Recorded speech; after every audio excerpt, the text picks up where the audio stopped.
Bonsoir les amis, je n'ai pas l'habitude de faire des vidéos sur certains sujets parce que je me dis, il y a déjà trop d'influenceurs qui sont bien placés pour traiter ces sujets.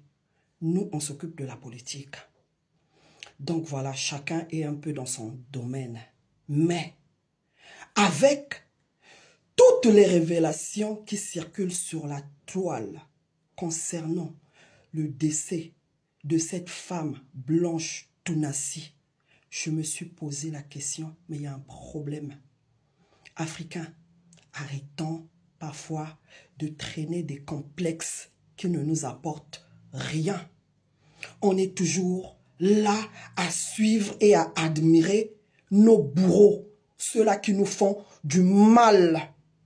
Je me dis, comment quelqu'un qui se dit chrétien, rempli du Saint-Esprit, qui prie en esprit et en vérité, avec toutes ces révélations, peut continuer à suivre ces hommes qui se font appeler serviteurs de Dieu, pasteurs. Comment?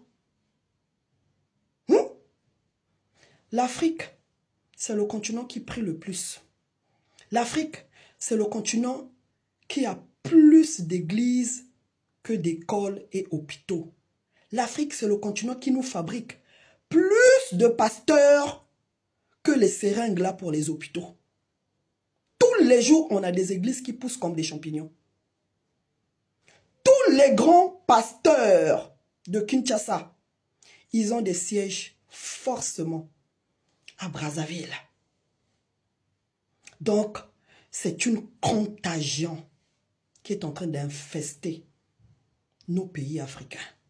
C'est pour ça que je viens le dénoncer, parce que je me rends compte que ces églises de sommeil sont finalement des prisons pour nos populations. Pour ceux qui ne savent pas, la plupart des grands pasteurs travaillent avec nos dirigeants dans le but de continuer à endormir les fidèles de manière à ce que les gens ne se révoltent jamais. Je me rappelle encore Antoinette Sassou. Il fut un moment, on voulait fermer toutes les églises de réveil au Congo. Antoinette Sassou disait, laissez-les au moins ces églises-là, le peuple souffre déjà assez. Ils vont au moins dans ces églises-là pour se consoler. Et je comprends qu'aujourd'hui, les églises-là, finalement, Dieu n'y est pas. C'est pour ça que rien ne change dans nos pays. Les gens vont juste pour se consoler.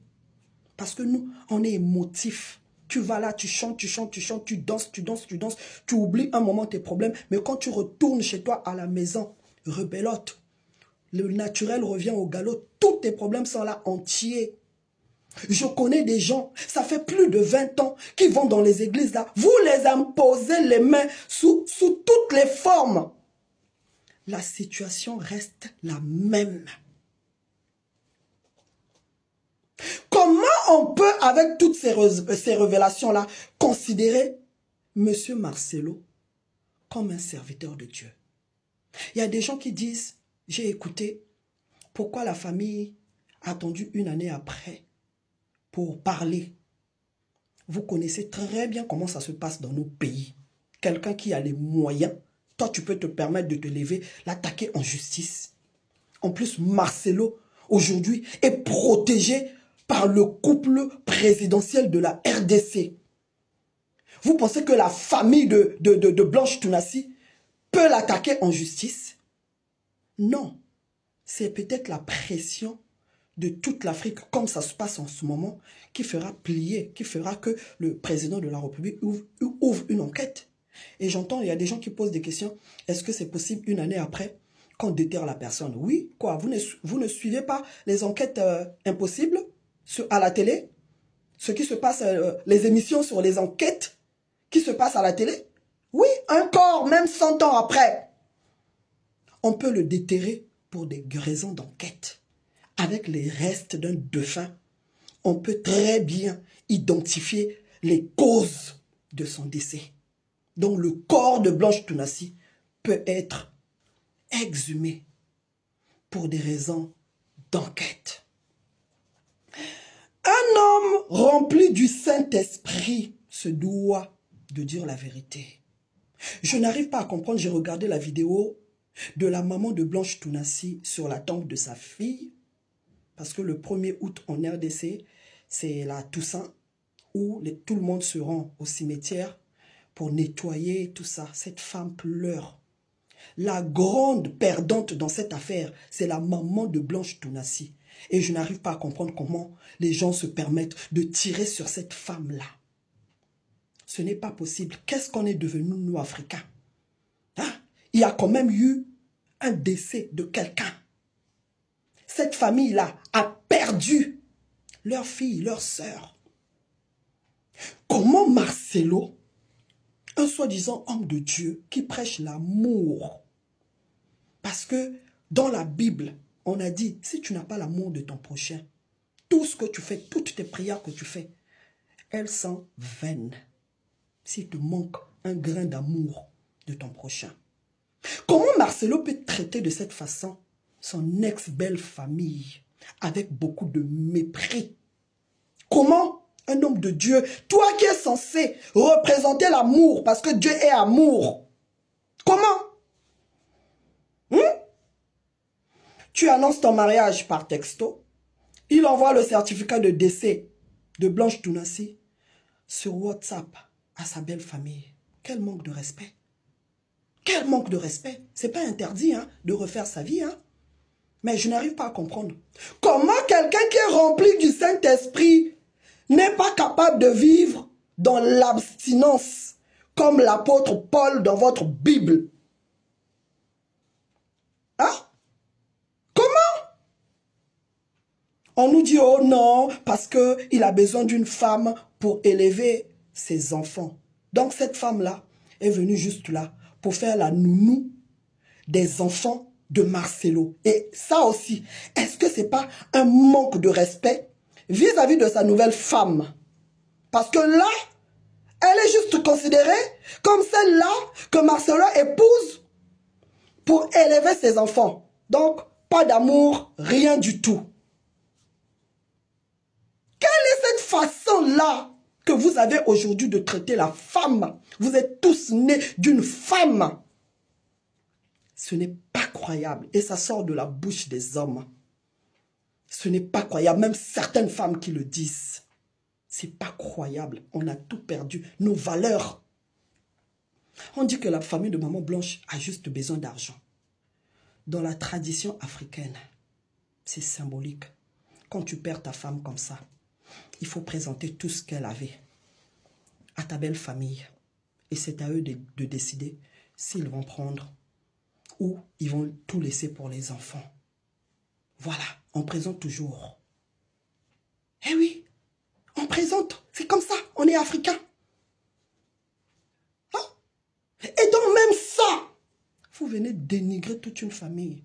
Vous pensez que la mère de Blanche Tounassi, là où elle est là, elle va porter des robes de Blanche? Hein?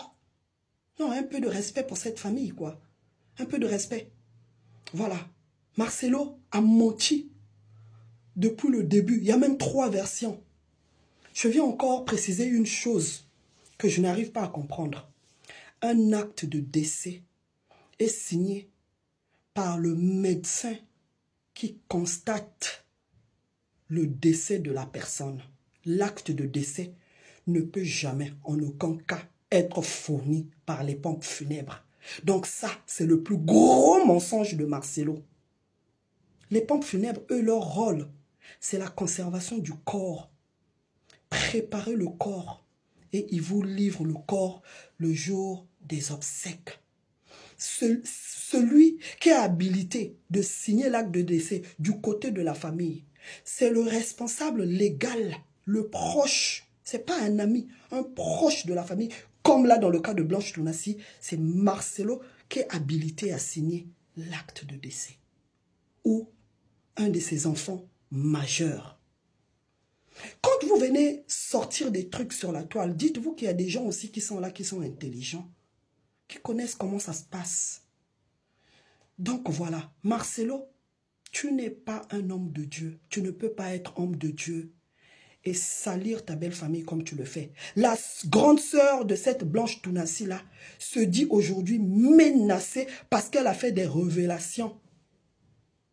Comment quelqu'un qui se dit pasteur peut menacer sa belle famille parce qu'ils ont révélé la vérité? Chrétiens, sortez de ces églises-là. Moi, je suis sorti, ça fait des années. Rien, je suis entière là. Je suis même encore plus connecté que vous. Allumez vos cerveaux. Parce que je pense que vraiment, là, c'est maintenant de l'esclavage volontaire. Les méga church, les grandes églises, ça n'existe pas dans la Bible. Dans la Bible, là où on dit, là où 2 ou 3 s'assemblent en mon nom, je suis au milieu d'eux. Les méga church là, Dieu n'est pas dedans. Dieu n'est pas là-bas. Sortez de ces églises-là. C'est pour ça que rien ne va dans nos pays. Rien ne va. Voilà, rien ne va.